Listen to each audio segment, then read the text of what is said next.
Oi pessoal, aqui é a Ana e no vídeo de hoje eu vim trazer para vocês o meu top 10 com as melhores leituras que eu fiz no ano de 2023. Sim, o ano de 2023 já está aí no finalzinho e eu fiz aqui então aquele apanhado com um ranking. Eu li muita coisa legal esse ano e eu fiz um ranking aí com as 10 melhores leituras e vou colocar aqui na ordem para vocês. Então começa com a 10ª até chegar o primeiro lugar, que foi a minha leitura favorita de 2023. Então bora lá.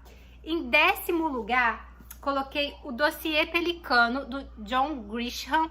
Foi meu primeiro contato com esse autor. Aqui a gente vai acompanhar ali a vida de uns juízes ali da Suprema Corte americana, onde 2 juízes vão ser assassinados e ninguém tá entendendo muito porque a ligação entre esses 2 juízes, um já tava bem marcado, assim, muita gente queria matar um determinado juiz ali, mas o outro não e tal, e eles são assassinados na mesma noite e causa, assim, um rebuliço nos Estados Unidos. O presidente da República tá ali se envolvendo também porque ele tá tentando a reeleição, enfim. E a gente tem uma estudante de direito que fica intrigada com isso, né? Porque quem teria matado esses 2 juízes aparentemente foi a mesma pessoa e tal.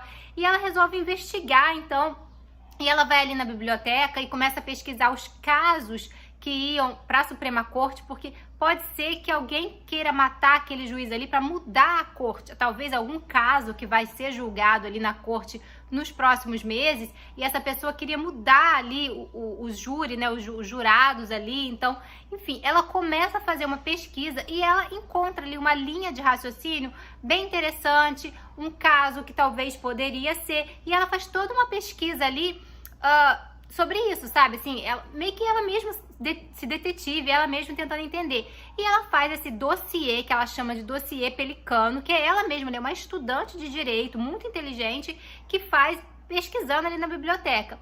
E ela mostra ali pro professor dela, que ela tá tendo um caso com esse professor, e ela mostra, e esse professor acha aquilo ali muito interessante, que aquilo ali tem fundamento, que a linha de raciocínio que ela tá tomando tem fundamento. E ele resolve, então, mandar para um amigo ali que tem contato com o FBI e tal, para eles investigarem essa linha. Só que aí, minha gente, começam a perseguir essa mulher, começam a tentar matar essa mulher, e ela tem que fugir pelos Estados Unidos, e tem gente matando alguém, porque ela meio que descobriu o caso, né? E aí agora estão atrás dela. Então é aquela coisa assim de fuga, de gente, e é muito interessante, gente. Gostei bastante. E tem um filme desse livro, já antiguinho, com a Julia Roberts, acho que lá dos anos 90, muito interessante.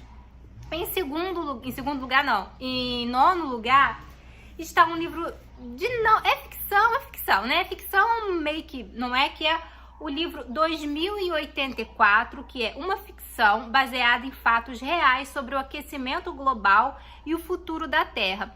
Nesse livro aqui, a história se passa em 2084, ou seja, no futuro. Então é uma ficção, né? Porque ninguém tá em 2084 para escrever um livro real.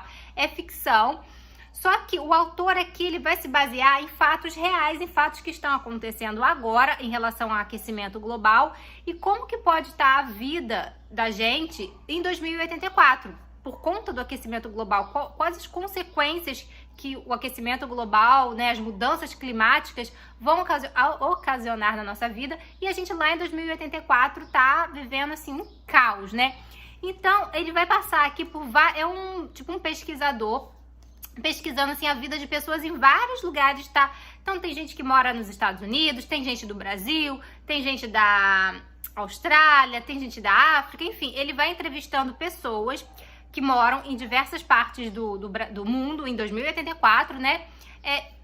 Contando como que tá a vida dessas pessoas. Então, tem comunidades ali que não tem água, que a água se esgotou, então tem toda uma confusão por conta da água, falta comida. Tem outros locais em que houve muitas enchentes, que geleira derreteu, aquela coisa, lugares extremamente quentes. Na Austrália aqui, até os campeonatos ali de tênis, que é muito de golfe também, que esses esportes acabaram, não tem mais, porque não tem como, por exemplo, um campo de golfe, para você manter um campo de golfe verdinho, com a grama verdinha, gasta muita água. São milhares de litros de água por dia que hoje são utilizados para irrigar aquele campo de golfe para os ricaços ficarem ali jogando. Então, no momento que você não tem mais água, que você tem uma escassez muito grande de água, ninguém vai ficar irrigando campo de golfe. Então não existe mais campo de golfe, não existe mais golfe. Na Austrália também, aqueles campeonatos que acontecem. A Austrália muito quente, até a noite é muito quente, então não dá mais pra você ficar jogando ao ar livre, sabe? Então, assim, é bem interessante. Como eu falei, é uma ficção, né? Mas, assim, é baseado em coisas que podem acontecer. E o título, 2084, faz referência a 100 anos depois, ao 1984, do George Orwell. Então, é bem interessante, eu gostei bastante dessa leitura. Todos esses livros têm resenha aqui no canal. Outro livro que eu também gostei bastante é uma não ficção, que é A Fábrica de Cretinos Digitais, Os Perigos das Telas para as Nossas Crianças. Eu comprei esse livro basicamente porque eu sou mãe de uma criança de 3 anos que não usa celular, não tem contato com celular nem com tablet. Televisão ela assiste, sim, assiste uns desenhos ali, a Peppa, a Galinha Pintadinha, mas também não é exagerado.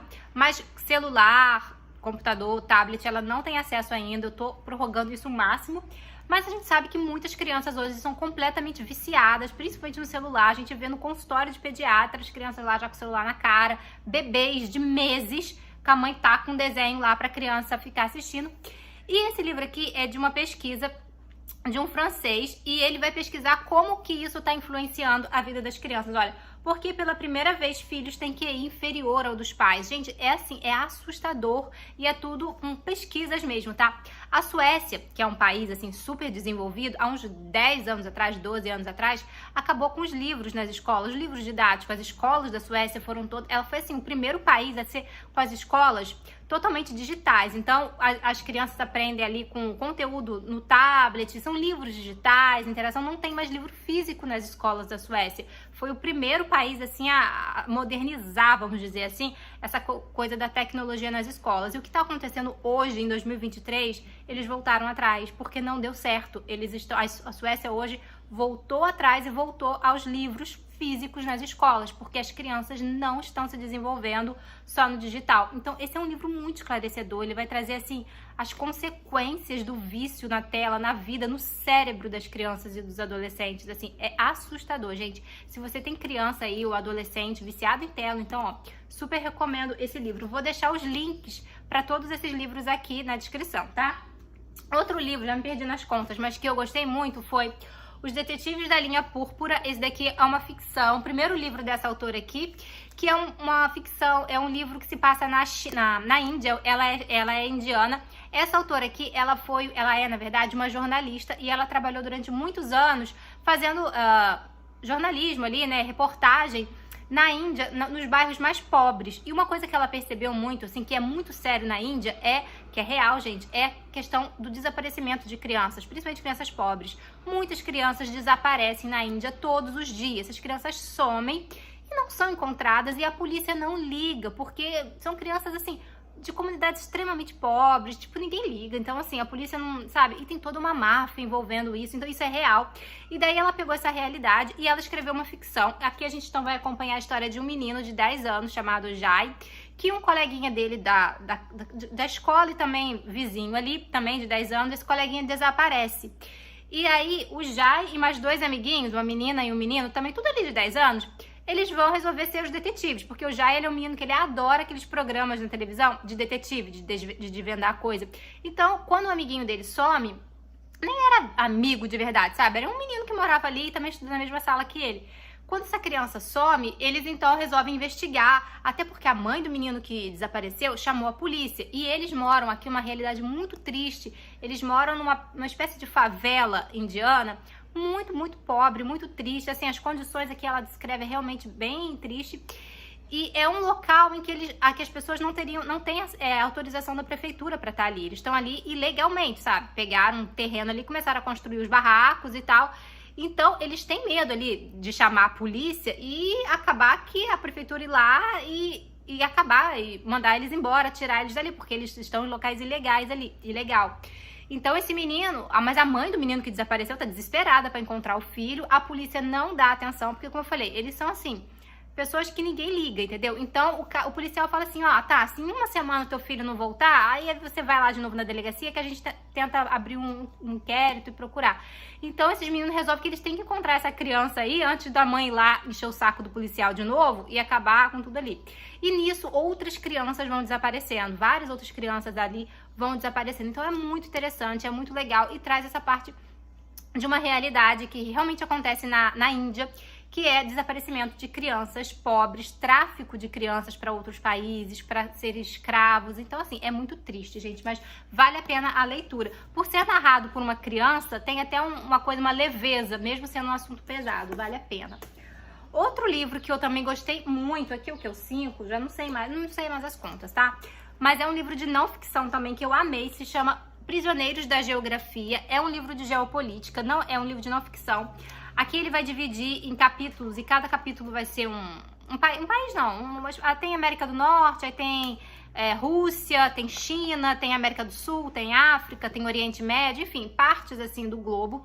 E ele vai explicar como que a geografia do local influencia ali em tudo no país, se é um país desenvolvido, se é um país assim que vai ter, né, um país mais desenvolvido mesmo como os Estados Unidos, que tem assim, né, emprego, tem todo um desenvolvimento, por exemplo, bem maior do que o Brasil em vários quesitos, enfim, e como que a geografia muda tudo isso, a geografia mesmo, sabe? O país tem acesso direto para o mar, tem acesso para um oceano, não tem, é um país muito rochoso, tem muitos aqueles paredões rochosos, tem rios que são navegáveis, tem ferrovias dentro do país, enfim, os vizinhos, né? Enfim, toda a parte da geografia mesmo influencia demais num país. E é muito interessante, gente, é muito interessante, sabe? Por exemplo, países que não têm acesso direto para o mar acabam não conseguindo exportar alimentos, assim, por navios e tal, aí precisa passar por dentro de outro país, então já rola conflito. É muito legal, gente, é muito legal. Países que têm, assim, florestas, como o Brasil, a gente tem aqui,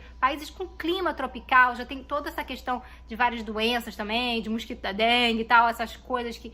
Enfim, é muito legal, gente. Ele vai explicar, então, como que a geografia interfere ali no sucesso ou no fracasso dos países, sabe? Tem um peso muito forte, não é só o governo que tá ali governando, ou enfim, a geografia influencia muito, e é bem legal. Outro livro que eu li e que eu também gostei muito é esse daqui, ó, Em Busca de Mim, da Viola Davis. Ele é uma biografia, uma autobiografia da Viola Davis. A gente vai conhecer, então, a história dela desde quando ela era criancinha, muito pobre, vivendo ali numa família, né, bem complicada também, um pai, assim, né, bem que bebia e tal, enfim. E tem várias fotos, gente, até ela se tornar, então, a estrela que ela é hoje, né, gente? Ela passou por abusos também. Então, assim, é um livro muito interessante.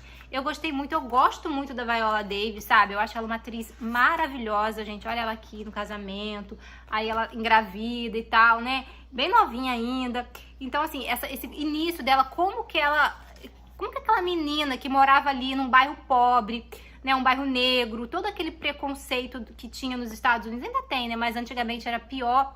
Como que essa menina consegue, então, ir pro teatro, do teatro passar pra televisão, pro cinema, ganhar Oscar, ganhar Globo de Ouro? Ela é incrível, gente, incrível, esse livro vale muito a pena. Aí, o quarto lugar e o terceiro lugar eu li no Kindle, então eu vou colocar a capinha aqui. O quarto lugar eu coloquei Catarina a Grande, que é uma biografia da grande imperatriz russa, da Catarina. A gente vai acompanhar, então, a Catarina desde quando ela era jovenzinha, que não se chamava Catarina, se chamava Sofia. Ela nasceu ali na Alemanha, era meio que uma princesinha ali da Alemanha. E ela foi escolhida, então, para ser a esposa de Pedro ali, não é o Pedro o Grande, tá? Quem estava no trono ali era a Elizabeth, e ela não teve filhos, não tinha filhos, então ela não tinha herdeiros, ela já estava com uma idade ali, né, mais avançadinha, e ela não tinha herdeiros, então o único herdeiro dela é um sobrinho dela, mas é um sobrinho problemático, é um menino de 14 anos, mas assim, problemático, que ele foi criado lá em outro país, por um tutor que batia, agredia e causou vários danos psicológicos no menino. O menino mais problemático que você puder imaginar é aquele menino, e ele era o herdeiro do trono. E a imperatriz sabia que aquele menino ia ser um péssimo imperador, péssimo, porque o garoto é todo problemático.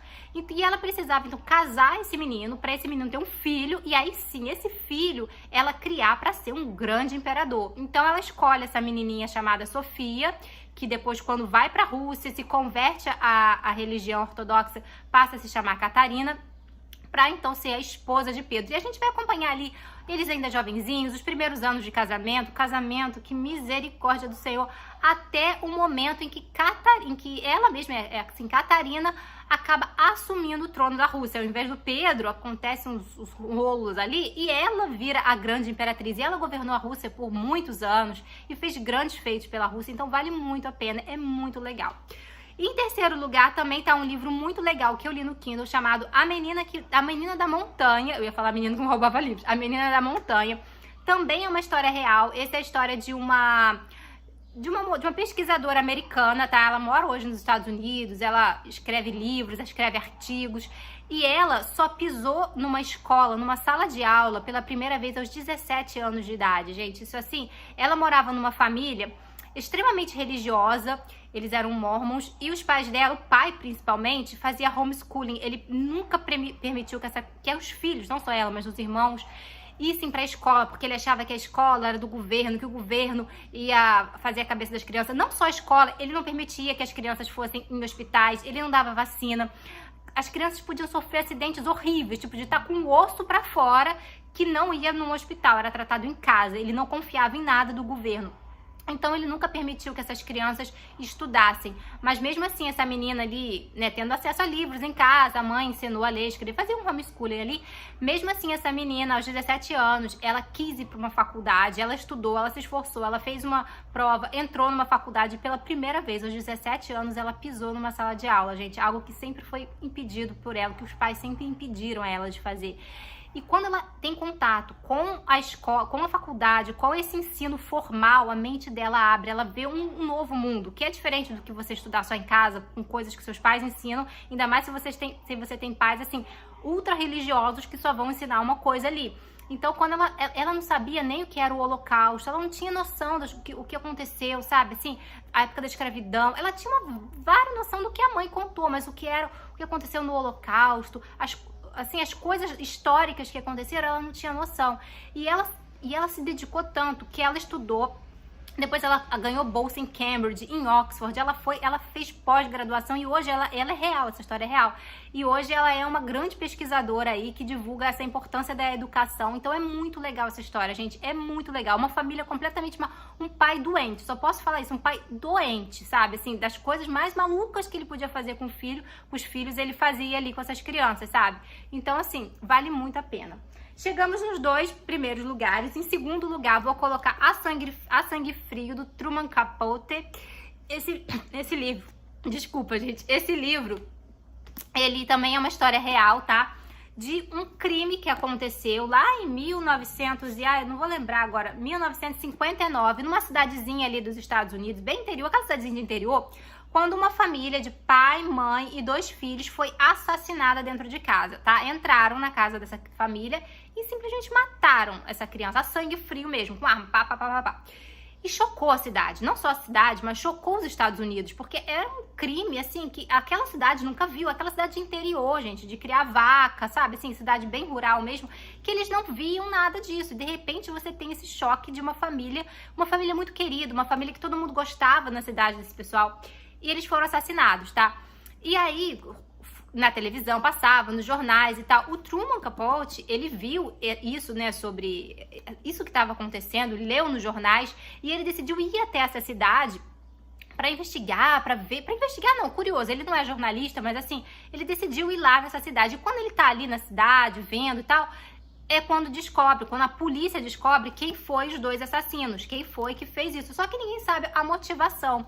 E o Truman Capote, então, ele vai na cadeia, ele vai conversar com esses 2 assassinos aqui para tentar entender a motivação, o que aconteceu, e o resultado é esse livro aqui. Gente, é sensacional, é um livro, assim, ele vai contar mesmo, sabe, desde lá da família ainda, como era a vida dessa família, o dia do assassinato, e depois toda a pesquisa, assim, as investigações da polícia, até quando descobriram e prenderam os 2, mas aí vem essa questão de tentar descobrir a motivação. Por quê? Porque esses 2 caras iam matar, assim, uma família, sabe? Não tinha muito... Enfim, é muito legal, você tem que ler isso aqui, porque é sensacional. E, em primeiro lugar, o melhor livro de 2023, pra mim, não poderia ser outro, além de Anna Karenina, do Tolstói.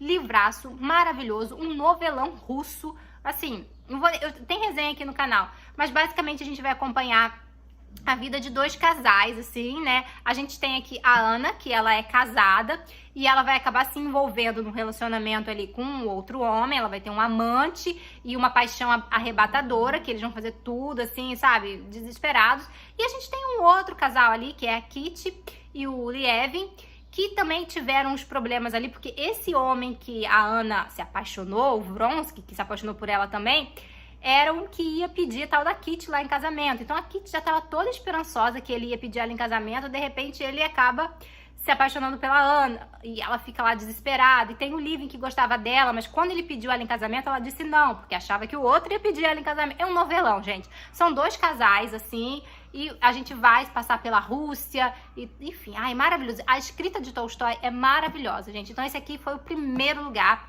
sem dúvida. Então é isso, gente. Esses foram o meu top 10 de 2023. Espero que vocês tenham gostado. Beijos. Vou ficando por aqui. Muitas leituras em 2024.